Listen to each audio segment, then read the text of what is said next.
और भी मज़ीद अच्छी और बेहतरीन पोइट्री के लिए दोस्तों हमारा चैनल सब्सक्राइब करें और अपने फ्रेंड्स के साथ भी शेयर करें। वस्सलाम, शुक्रिया। ये तो सोचा भी नहीं था कि वो मर जाएगा,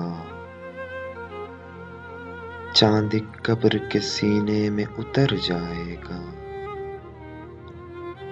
ये जो एक ख्वाब सा पलकों से बंधा रखा है, आंख झपकूंगा तो दामन में बिखर जाएगा। हिजर की रेख रवां साथ लिए फिरती है, इस खराबे में भला कौन किधर जाएगा। हुस्न और इश्क के माबेन ठनी है अब के, इस लड़ाई में किसी एक का सर जाएगा। तूने देखा है कुछ इस तरह कि ए सूरत माँ, हाथ दिल पे जो ना रखा तो ठहर जाएगा।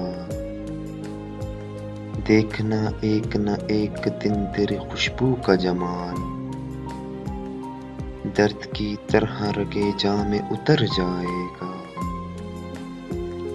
ये मेरे उम्र का सहरा, मेरे जलवों का सरा, सरे मस्का न रहेगा तो किधर जाएगा। ये तो सोचा भी नहीं था कि वो मर जाएगा, चांद एक कब्र के सीने में उतर जाएगा।